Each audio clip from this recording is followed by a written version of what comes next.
You are 100% right. He is in a very difficult position. He is unlikely to survive if he continues the war, because the pressure will come in. He's unlikely to survive if he stops the war, and it's not just if he stops the war where he can declare some form of victory. If he then has to start to reduce those that are in the military and let them go back into their normal civilian lives again, A, the stories of what is happening in the front line and everything else will get out, but B, he's sending an awful lot of soldiers who are trained in violence, who have been in violent situations, who will have increased mental illnesses back into communities where he can't even provide the basic medical support for those that are wounded at the moment. And that will cause greater disruption around Moscow with criminality and an awful lot more that will bring what's happened to the attention of the people. So Putin, I think, for him to survive, the war needs to continue, but it needs to continue on his terms. And this is where I think what President Zelensky has done at the moment in backing Putin into a corner with help from the European and coalition of the leaders' support, I think is masterful.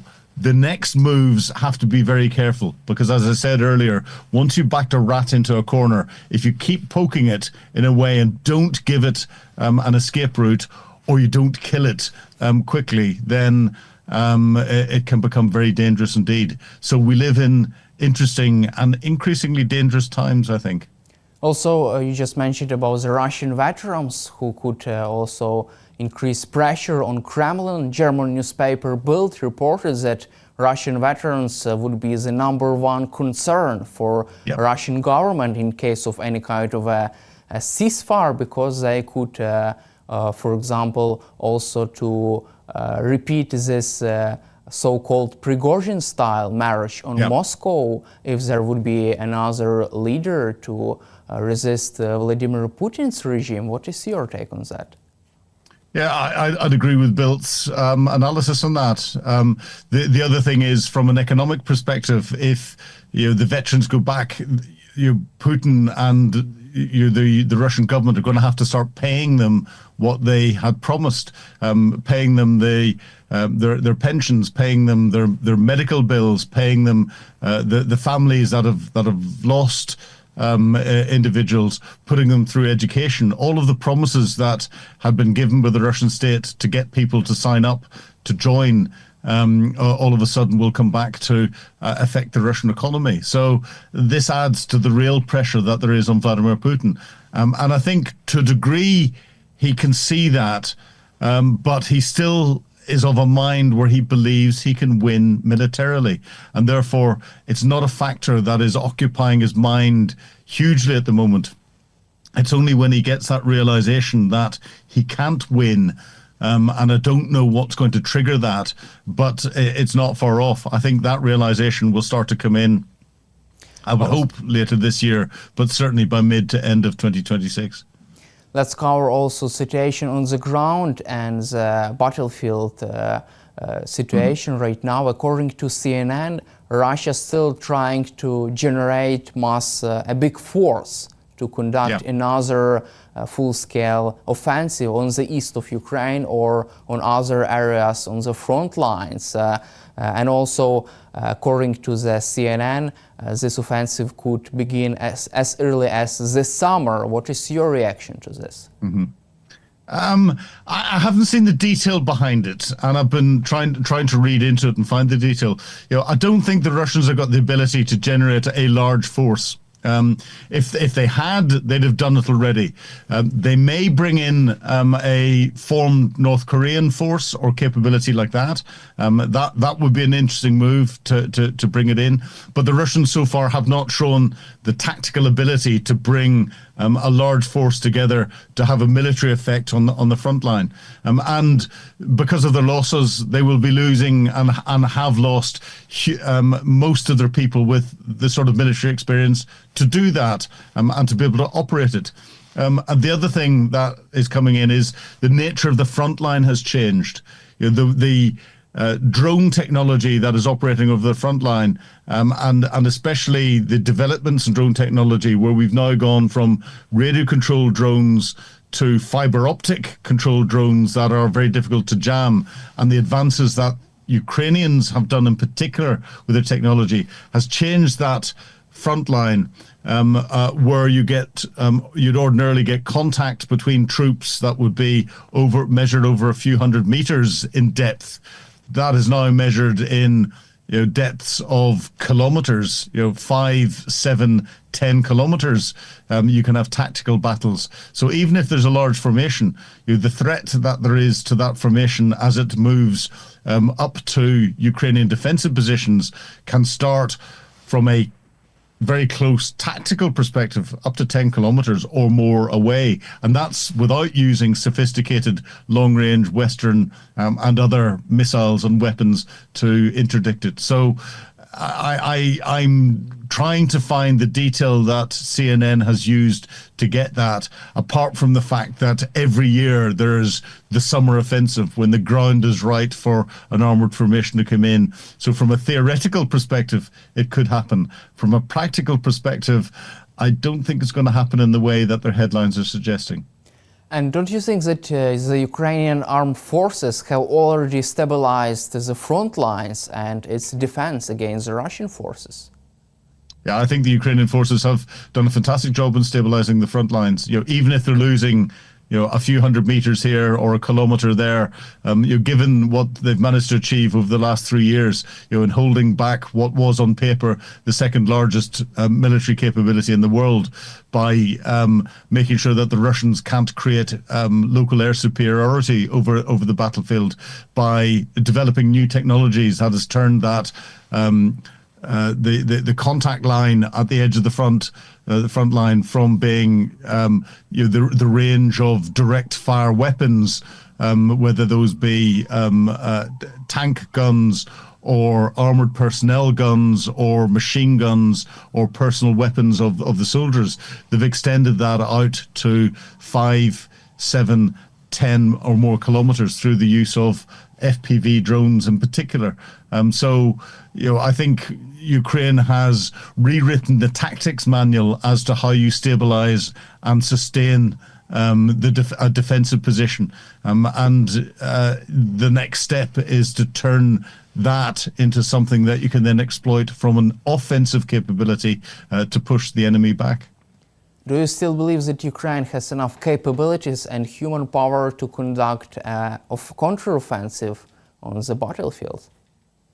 I think Ukraine has, not across the whole of the front line, but in specific areas that can dislocate the Russians. We saw that with the Ukrainian incursion into the Kursk region. There's nothing to stop a similar incursion somewhere else, causing the Russians to be dislocated again and giving an opportunity to break through. I don't think that the Ukrainians are going to be able to generate, without a huge amount more support from the West, enough of a tactical capability to break through the Russians and to physically push them back across the whole of the front line, including from Ukraine.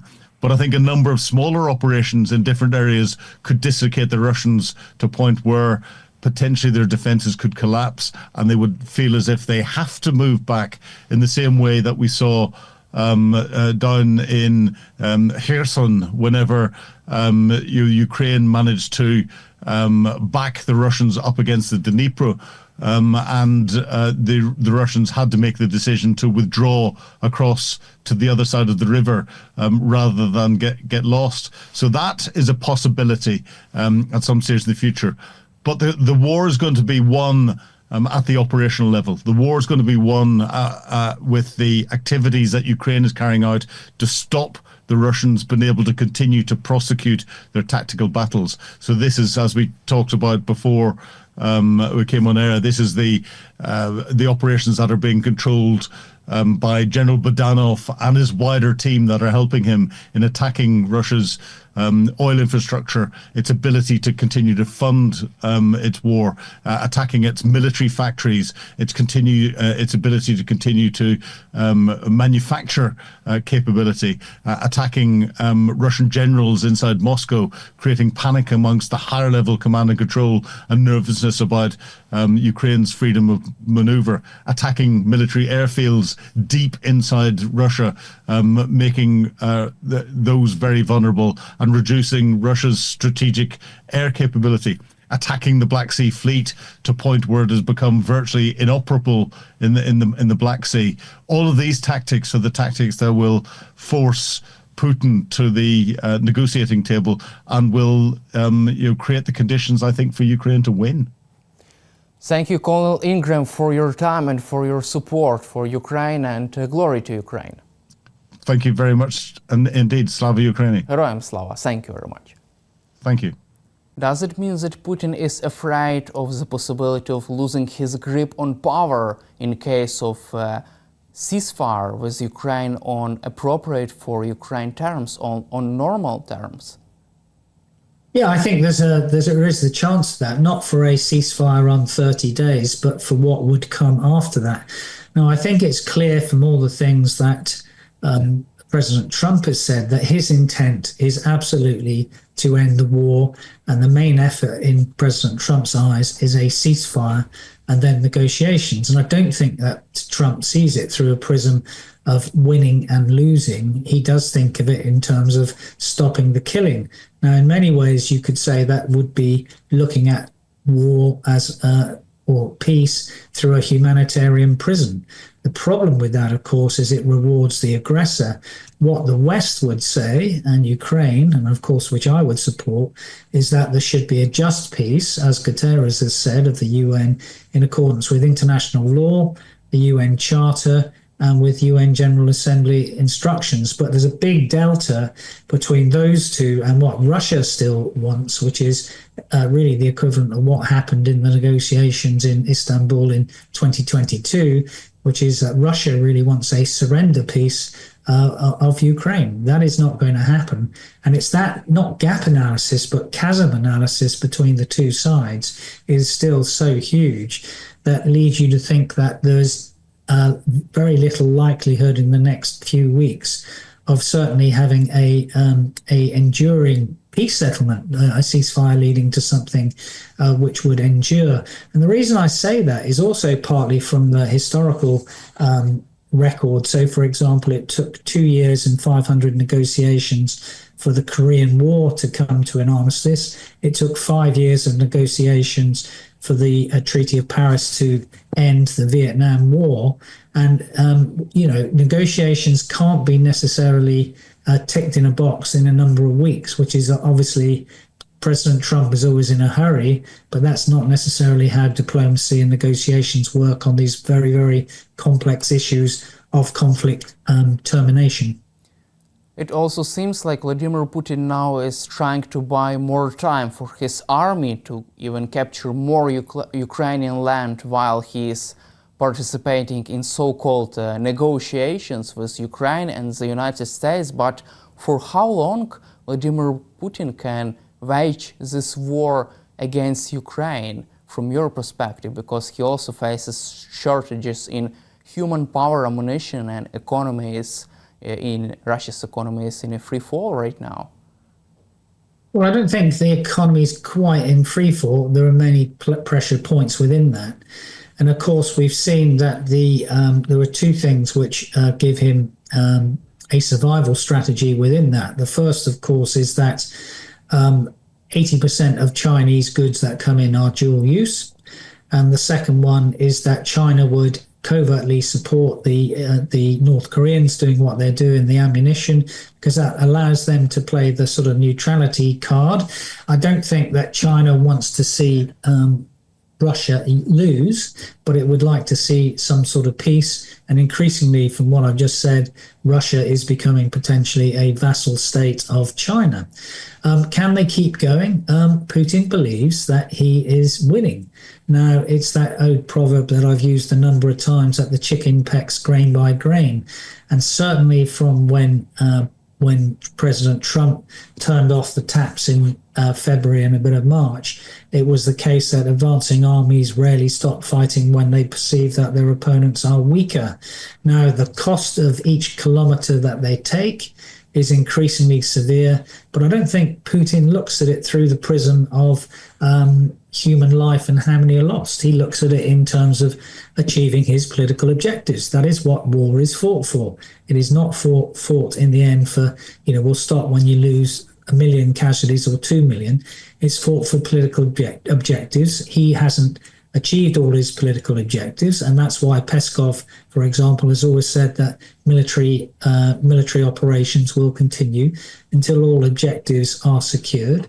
And Lavrov, for example, would say that a ceasefire is a road to nowhere. So they are still hard over on using military power to try and achieve their political objectives. Now, can they achieve it? I don't really think so at the moment, as long as the West remains in a position where they are unified. And one of the things I think which came out at the weekend, it was absolutely a position of unity between the Western powers, European Western powers, and the US, which has led to this position that come to a 30-day ceasefire, or we're going to ramp up the sanctions, weapon flows, and all those things. So we are getting near a kind of point of denouement when it's absolutely clear, as it always should be, to be honest, who the real bad guys are. That's Russia. They did invade Ukraine, and that's obviously against the UN Charter. You can only invade a country if it's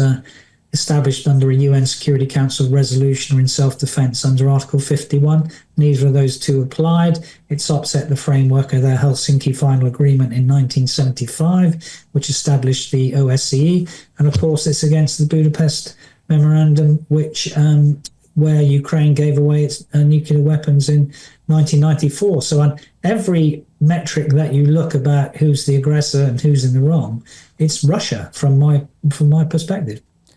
And don't you think that Russia's current military objectives are unrealistic because there is a big obstacle on their way? They cannot really cross the Dnipro River to capture the city of Kherson or the city of Zaporizhia. Don't you think that, firstly, they have unrealistic objectives, and why didn't they understand that their aims are unrealistic right now, unachievable?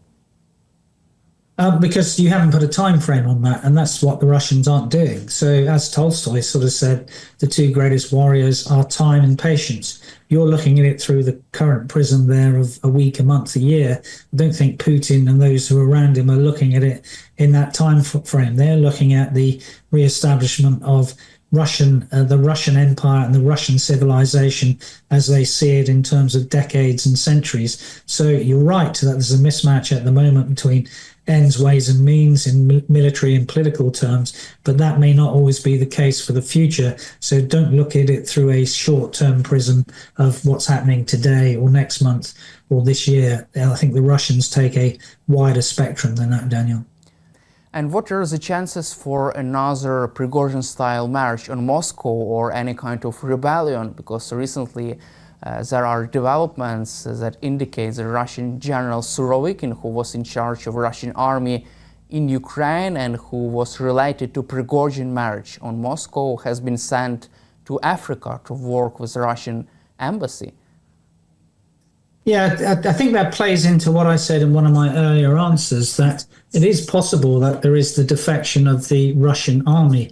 One of the ways to read Surovikin is, of course, that he's been sort of exiled to ensure that that can't happen. What Russia do still need is the resources that they are hoovering up from their interventions in places like Sudan or Burkina Faso. So it is always the case that the Russian army, where there could be defections of units which then go to regiments, which we've heard some about, then to divisions and above. That would be dangerous, but the organization which surround Putin is fairly robust at the moment. But what looks like a robust regime can also at the same time be a fragile regime. I think that was what the head of MI6 said when he had a meeting with Bill Burns, the former CIA commander, last year. So just because it looks a stable regime at the moment doesn't mean that it's not a fragile regime down the line. We just discussed with you Russia's unrealistic war aims. However, according to CNN, Russian dictator Vladimir Putin is changing his focus on solidifying his hold on the occupied territories, and he is changing his focus from these goals to also saving Russia's economy in the nearest future. According to the intelligence sources which spoke on the condition of anonymity with CNN journalists, what is your take on such a change in Russia's military objectives? At least they try to aim and to achieve their short-term goals in solidifying hold on occupied territories. Well, I think that plays into what we said earlier on, that if you separate the maximalist objective of destroying the sovereignty of Ukraine and all that nonsense about denazifying it and all that, if you can't achieve that because of the mismatch at this current time between your ends, ways and means, then you have to go back to your minimalist objectives. And the minimalist objective would absolutely be that Crimea and the 4+1, as it were, Crimea and Zaporizhia, Kherson, Donetsk and Luhansk must remain Russian. That will probably be his minimum negotiating position, but with the add-on things which won't be acceptable to do with the size of the size of the Ukrainian army, the fact that it should be neutral, all those things which then give it the potential in the future, if Ukraine doesn't have a security guarantee, to break that and then gobble up the rest of Russia in time, not necessarily next year or in 5 years, but in time. For how long Vladimir Putin can sustain this pressure from Donald Trump and European allies? And what is your take of the possibility of a ceasefire deal until the end of this year, at least? I think he can sustain it for quite a while because he's just that sort of guy, really. I don't think. The other thing which is important is, of course, that Trump is very mercurial. Trump doesn't act in a linear strategic fashion, and he is ultimately the flexible guy. We've seen it in the way that he's approached the tariffs. So today he might seem to be on Ukraine's side. 2 months ago he wasn't. He hasn't got any principles or principles in terms of international relations in his bones. So things can flip quite quickly. You don't know where Witkoff is coming from. The only guy who really has had the sort of the same view throughout really seems to me to be General Kellogg. And if you go back to about 6 months, the position of General Kellogg was he was absolutely clear who the aggressor is, and the line should be come to the table Ukraine or we'll stop supporting you, and at the same time come to the table Russia or we'll give all the support to Ukraine. Now, of course, about a month ago, we weren't sure if they'd cut the table and put the Russian side, put the American side next to the Russian side. So, a mercurial leader who can swivel his opinions on a dime is always someone it's difficult to predict. And that's why at the moment we would say that things are looking good in terms of the support, not only from the coalition of the willing, which I think will remain strong from a Western European perspective, because it is absolutely in Western Europe's interest, vital interest for Ukraine to prevail, particularly because of that notion of the grand strategic interest of Russia being to regain lost territory and spheres of influence. That would be dangerous for the rest of the Western Europe. That is not necessarily the same view of the USA. We'll have to wait and see. You just mentioned about the UK and France-led coalition of the willing. Do you see this as a realistic scenario, as a realistic end game for the war in Ukraine? coalition was willing deploying troops to Ukraine to enforce a ceasefire deal. Is it a realistic scenario from your perspective? Well, I think every scenario is still realistic until it's not, and you shouldn't take any scenario off the table. What I would say about that is that it should not be for Russia to be able to put a veto on that as an option. It's worth saying, of course, that Russia itself has peacekeeping forces in Transnistria and Ossetia so that they prevent Moldova and other parts of former Soviet Union from moving as they would like to the west. So I think they should remain as scenarios, including, of course, the no-fly sort of package there. That might come up in negotiations about where that might be and the capabilities that it would potentially have, but don't take it off the table at the moment. So it would be credible if it is there to help an enduring and sustainable peace. So it is not. So it is there as a credible thing at the moment. It's credible as a conceptual thing, and it is not for Russia to veto that. That all that sort of stuff would come at negotiations. Also, according to The Telegraph, there is a big shift in discussions about the possibility of deploying troops to Ukraine. European leaders and military planners are now focusing more on possibility of imposing a no-fly zone over Ukraine, but not on ground deployment, because there is a big lack of troops in the United Kingdom and other European countries. What is your take on that? Well, I think that can be an option. It's worked previously. We had a no-fly zone, for example, after the first Gulf War, which worked very well. It would impose potentially costs on Russia were they to come across the border in terms of sustaining a durable peace. But again, all the stuff to do with what would be the rules of engagement, whether that would be a trigger point to an Article 5 if they were shot out of the skies, for example. That's why these discussions are complex and potentially would take a long time. Thank you, General Chapman, for your time and for your support for Ukraine, and glory to Ukraine. Thank you, Daniel. Slava Ukraini. Heroям слава. Thank you very much.